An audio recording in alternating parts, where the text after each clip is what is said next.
In this exploration of foundational intellectual history, you will delve into the core tenets of humanity's most remarkable thinkers by examining the philosophical framework developed by Albert Camus. His life began in 1913 within the borders of Algeria, a territory governed as a French colony during that era. Born into deep poverty to an illiterate mother who worked as a cleaner, he grew up in a household completely devoid of books and suffered the loss of his father to the First World War when he was merely an infant. Despite these harsh beginnings, he eventually pursued philosophical studies at the University of Algiers before transitioning into a career in journalism. Entering secondary school proved isolating at first, as his impoverished suburban background stood in stark contrast to the middle-class upbringing of his new peers. Yet, over time, he transformed into a prominent figure within university social circles, garnering significant romantic attention from women. A profound passion for football also defined his youth, prompting him to famously declare that everything he understood with certainty regarding moral duty and obligation came directly from the sport.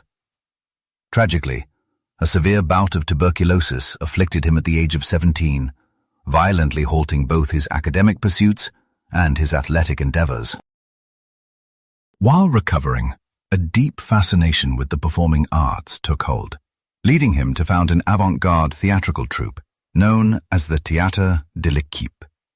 His personal life evolved alongside his creative output when he wed Francine, a mathematician and pianist, with whom he welcomed twins named Catherine and Jean. By 1939, he released his dramatic work Caligula, which chronicled the life of the notoriously cruel and seemingly unhinged Roman emperor. This was subsequently followed by the publication of his celebrated novel L'Étranger, known in English as The Stranger or The Outsider, alongside his seminal philosophical treatise, The Myth of Sisyphus. Following the German occupation of France in 1940, the author emerged as a crucial intellectual guiding force within the underground opposition. He actively participated in the French resistance and assumed the directorship of Combat, a clandestine publication he co-founded that became essential daily reading for the student population of the era. Once the global conflict concluded, he dedicated his life entirely to literature, crafting novels that cemented his status as a literary celebrity on the world stage.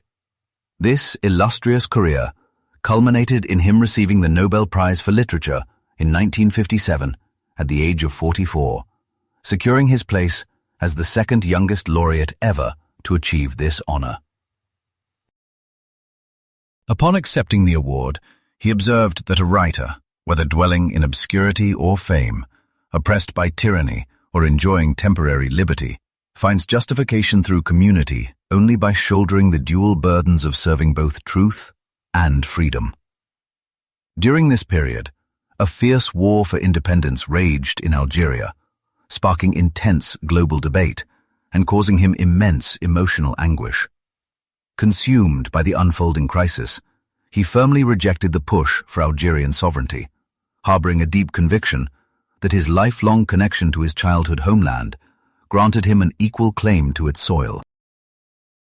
Reflecting on his internal struggles, he penned a confession detailing how years of conforming to mainstream morality and voicing expected sentiments to forge connections had ultimately led to a catastrophic sense of isolation and a desperate need to reconstruct truth from a lifelong facade.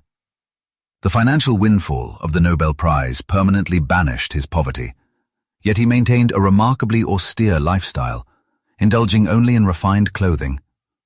He ultimately forced himself into a self-imposed exile within France, enduring the agonizing severance from his beloved Algerian son and settling into a state of profound, inescapable solitude. His ideological perspectives heavily fueled the emergence of Absurdism, an intellectual tradition rooted in the efforts of the Danish thinker Søren Kierkegaard, who tackled the human encounter with the irrational by forging his unique existentialist framework.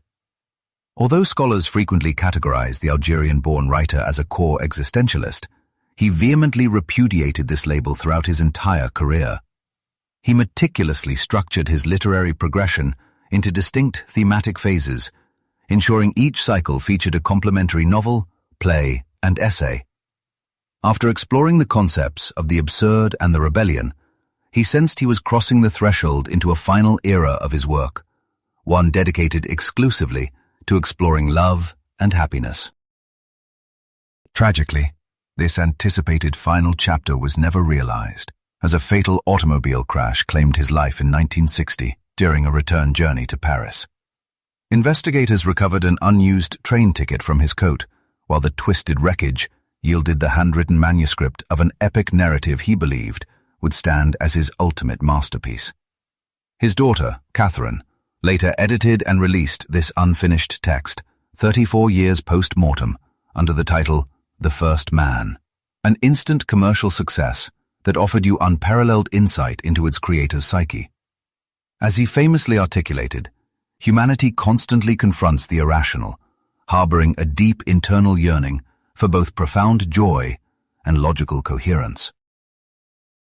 This philosophical concept of the absurd stems from the friction between our desperate search for intrinsic purpose and our sheer inability to extract significance from a chaotic reality, met only by the universe's unreasonable silence. Capturing the exact nature of this paradox feels akin to grasping water, primarily because the world itself lacks absurdity. Rather, the absurdity is born entirely from our irrational relationship with the cosmos.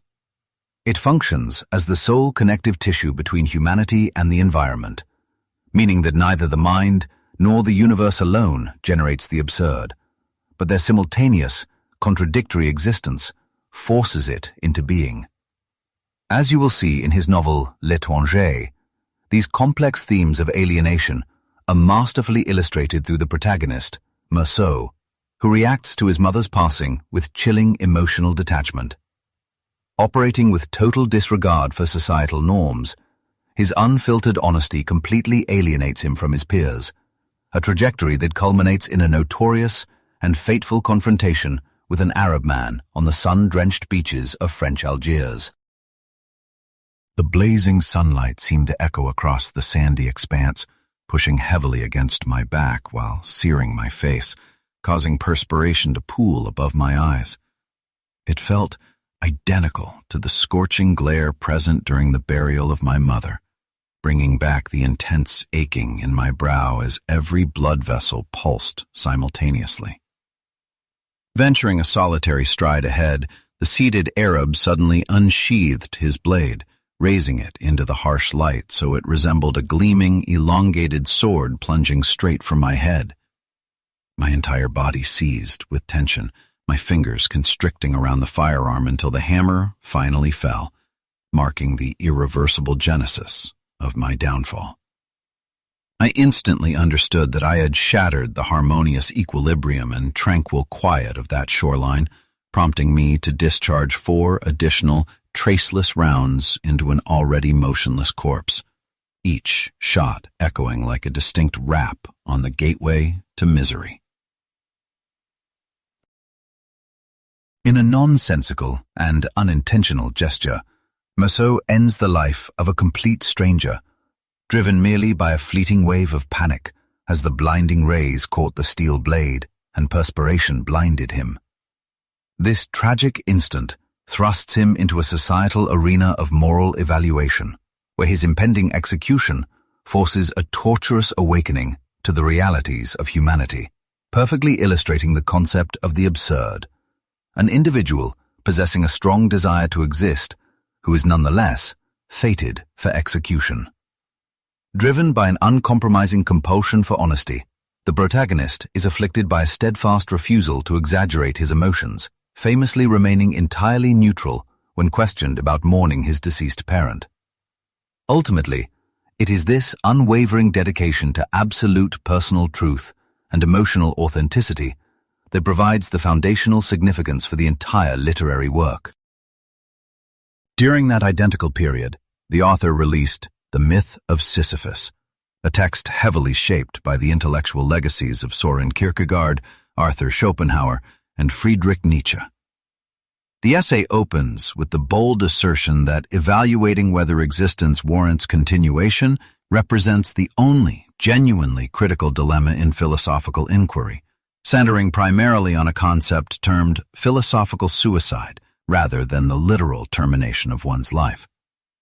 This intellectual surrender encompasses concepts like Soren Kierkegaard's leap of faith and serves as the inverse to Jean-Paul Sartre's idea of bad faith, occurring whenever you embrace an unconvincing but comforting falsehood simply because it offers an effortless mental refuge.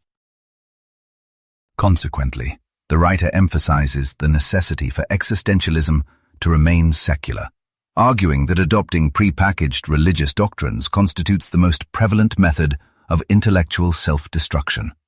From his perspective, you typically turn to a higher power to soothe the profound distress generated by the inherent unpredictability of human existence, often clinging to the false promise of ultimate cosmic justice where virtue is compensated and wickedness is penalized. To escape the terrifying vulnerability born from this chaotic reality, you might eagerly subscribe to speculative dogmas, successfully eliminating your immediate anxieties, but sacrificing your critical reasoning abilities in the process. Furthermore, this abdication of intellectual responsibility can manifest in entirely non-religious forms, most notably through an obsessive retreat into the mindless distractions of popular media. To counter this cowardly evasion, the proposed remedy involves bravely facing the ambiguous nature of our reality and boldly engaging with the absurd, which serves as the foundational framework of your very being. Anyone who successfully evades cognitive surrender while actively engaging with this senselessness is designated as the absurd man, an ideological champion closely mirroring the protagonist found within the pages of The Stranger. This figure navigates reality without relying on higher appeals, fully acknowledging the irrational nature of the cosmos, while resolutely keeping profound inquiries active to prevent mental capitulation. For this defiant individual, literal self-destruction remains strictly off-limits, as choosing death would merely validate the universe's meaninglessness and admit defeat. Just as finding joy while incarcerated serves as your ultimate rebellion against a punitive sentence, deliberately embracing an irrational existence completely undermines the intended torment of your cosmic condemnation, thereby creating the true, absurd hero. Beyond the universe's stubborn refusal to address your deepest inquiries, the human condition also derives its absurdity from the agonizing monotony and ultimate pointlessness of your daily routines. You can easily navigate a relentless cycle of waking, commuting, laboring, and sleeping throughout the standard work week, until a sudden moment of profound questioning shatters the illusion, sparking a deep exhaustion mixed with sudden clarity.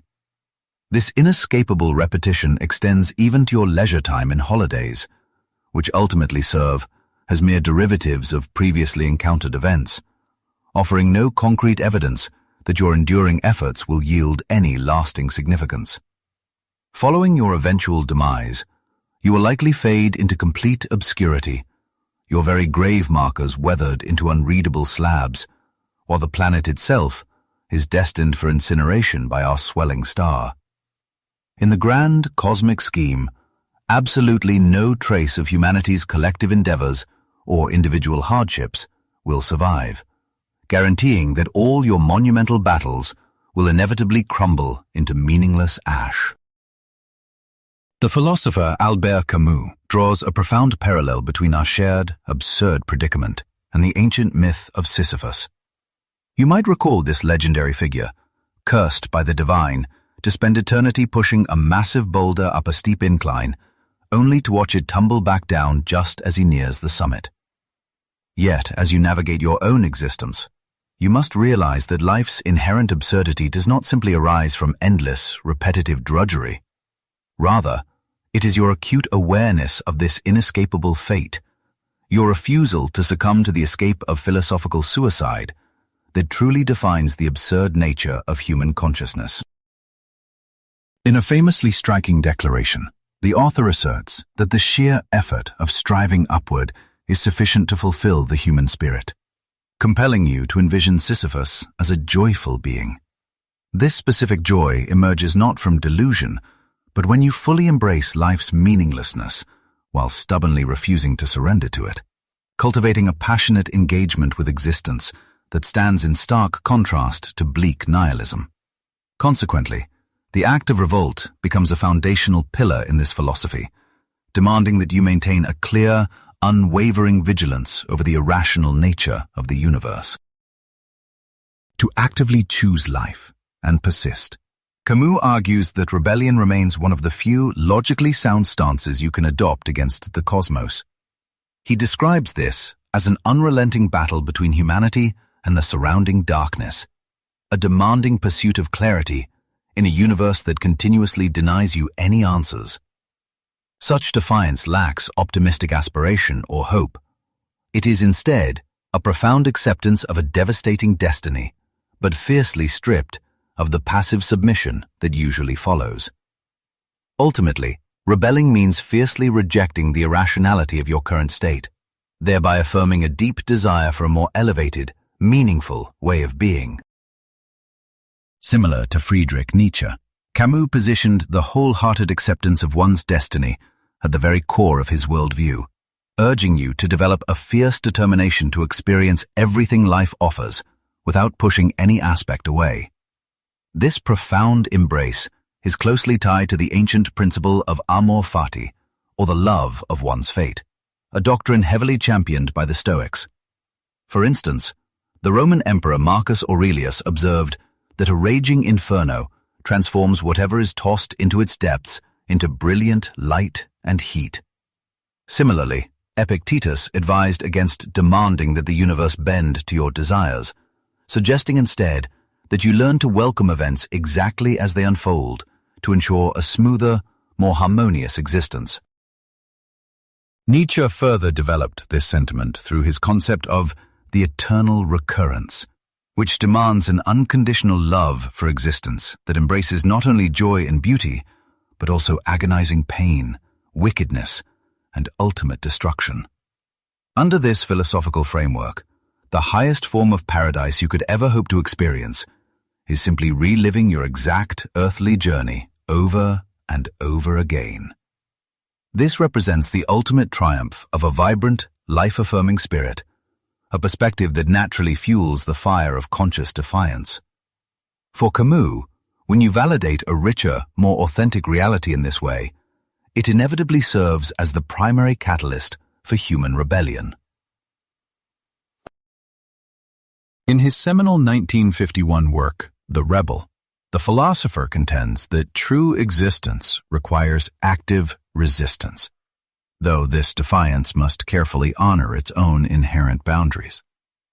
When you examine the aftermath of any uprising, you must critically evaluate whether the movement upheld its original ethical commitments or simply deteriorated into oppressive authoritarianism.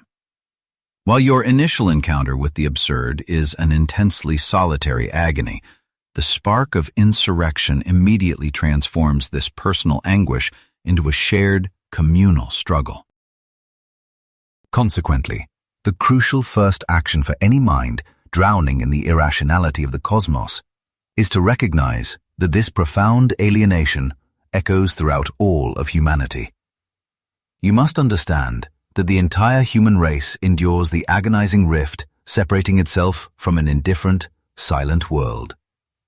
Seen in this light, your resistance acts as a forge for new realities and a profound metaphysical plea for universal interconnectedness. Yet, Camus issues a stark warning about the dangers of despotism, reminding you that uprisings frequently fail to produce constructive or liberated societies. Having survived an era dominated by the horrific dictatorships of Hitler, Stalin, and Mao, the author challenges you to examine the dangerous prevalence of destructive, nihilistic insurrections. He categorized these brutal regimes as misguided responses to the absurd, born from the terrifying realization that no afterlife awaits us. Unlike his own life-affirming philosophy, however, these totalitarian movements manifested a deep contempt for humanity, attempting to usurp both divine and demonic authority in an empty cosmos. In stark contrast, he advocated for an authentic revolt that rejects violent utopian schemes, seeking instead to foster mutual support, personal liberty, and a balanced coexistence grounded in universally recognized social ethics. Camus warned that without a foundation of mutually acknowledged principles resting within each individual, you and your fellow human beings become entirely unintelligible to one another. By famously declaring that our shared existence stems directly from the act of personal revolt, he solidified the idea that defiance binds our collective human nature together. The primary objective of his philosophical treatise was to substitute violent political revolutions with an ongoing, principled resistance, arguing that achieving absolute personal freedom until your very breath becomes an act of defiance is the only way you can effectively combat an oppressive world. Expanding on these themes, his 1947 masterpiece, The Plague, cemented its status in existential literature by chronicling a devastating epidemic that ruthlessly obliterates half the inhabitants of Oran, a coastal city in French Algeria.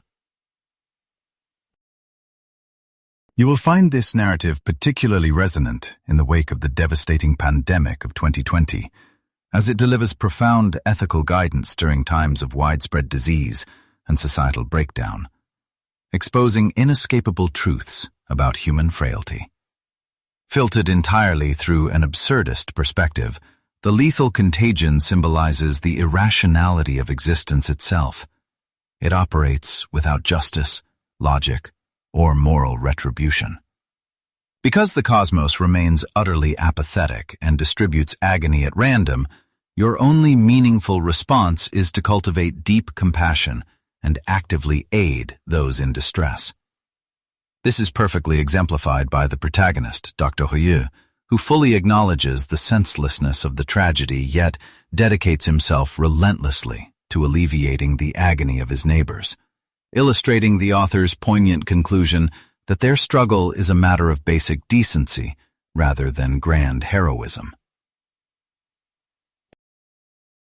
The concept relies fundamentally on the idea of basic integrity, a notion that might seem preposterous on the surface, yet serves as the sole effective countermeasure against the relentless epidemic.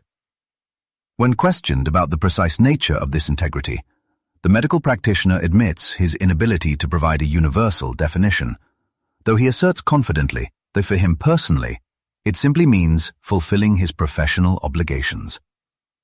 Around this era, Albert Camus forged a deep connection with Jean-Paul Sartre, a prominent fellow French thinker, bonding over their literary endeavors and mutual involvement in the underground resistance movement. Their relationship flourished during extensive, late-night philosophical debates in Parisian establishments that would later achieve legendary status as the historic hubs of existentialist discourse. Within the cultural landscape of France, Sartre operated as the undisputed vanguard and intellectual leader, whereas Camus, despite being recognized as a brilliant author, possessed noticeably less societal sway. Ideological friction rapidly fractured their friendship, culminating intensely following the release of The Rebel, a controversial text where Camus vehemently criticized the Soviet Union's brand of totalitarian communism, a political system that his associate fervently defended. Emphasizing his stance, Camus argued passionately that his allegiance lay firmly with human survival, declaring that contemporary defiance fundamentally requires an absolute rejection of armed conflict. This profound ideological clash permanently shattered their bond, creating a void that remained untouched until Sartre delivered a somber eulogy at his former companion's funeral. The intellectual trajectory of Camus was deeply molded by the Russian literary giant and philosophical thinker Fyodor Dostoevsky. He unearthed a crucial and profoundly stimulating source of creative fuel within two masterpieces specifically, The Devils and The Brothers Karamazov. The fierce, uncompromising atheism embodied by the character Ivan Karamazov drew the French writer's admiration more intensely than any other persona within Dostoevsky's extensive catalog. Ivan's haunting philosophical premise, suggesting that the absence of a divine creator inherently removes all moral boundaries, reverberated profoundly within his own psyche. Dedicating a lifetime to examining the moral and psychological depths of Dostoevsky's creations immeasurably expanded Camus' own ethical horizons. Ultimately, utilizing the financial reward bestowed by his Nobel Prize victory, he successfully adapted and directed a highly praised theatrical production of The Devils. In the year 1957, Camus released The Fall, a masterpiece that would serve as his ultimate completed work of narrative fiction. The storyline orbits around Clémence, a highly respected Parisian attorney renowned for championing the marginalized and oppressed, whose reality shatters following a deeply traumatizing event marked by paralyzing remorse. Addressing you directly as his confidant, the protagonist admits that narrating the upcoming details about a specific woman proves exceptionally difficult for him. He recounts a specific night walking homeward, where he observed a slender, dark-clad female figure lingering on a bridge, staring intently into the dark waters below. After proceeding forward for roughly 50 meters, the absolute stillness of the nocturnal air was violently pierced by the terrifying noise of a physical body crashing into the icy current. Almost immediately after the impact, he registered a series of frantic cries drifting downstream, sounds that were swiftly swallowed by an agonizing, permanent stillness. Seized by an overwhelming surge of physical weakness, the narrator confesses his total inability to sprint or take action, opting instead to stand completely frozen in the freezing night. Ultimately, he retreated silently into the pouring rain, actively choosing not to alert a single soul to the unfolding tragedy. Despite harboring a grandiose self-image as a selfless protector of the vulnerable, Clémence practically abandons a desperate individual to a watery grave, simply continuing his evening stroll. He subsequently rationalizes this massive ethical failure by reasoning that any heroic intervention would have undoubtedly endangered his own physical well-being. Consumed by the sheer weight of his hypocrisy, the former lawyer completely abandons his prestigious societal position, actively banishing himself to a life of agonizing isolation.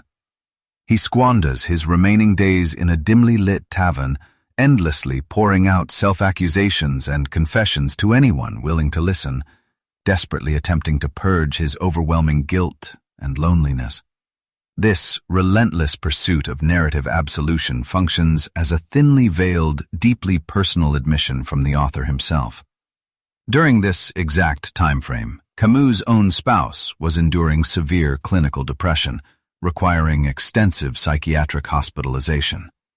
In a heartbreaking parallel, she attempted suicide by hurtling herself from a balcony, leaving her ultimate intentions, whether seeking escape or death, shrouded in agonizing ambiguity.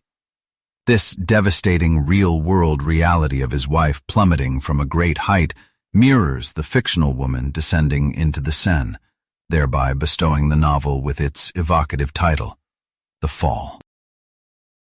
Evaluating this profound piece of literature, Jean-Paul Sartre characterized the narrative as simultaneously the most exquisitely crafted and tragically misinterpreted volume within his peer's entire bibliography. Through the philosophical framework of Absurdism, the author imparts a critical realization. Human existence harbors an undeniable intrinsic value, despite lacking a preordained cosmic purpose, a stance vastly different from the hollow emptiness of pure nihilism.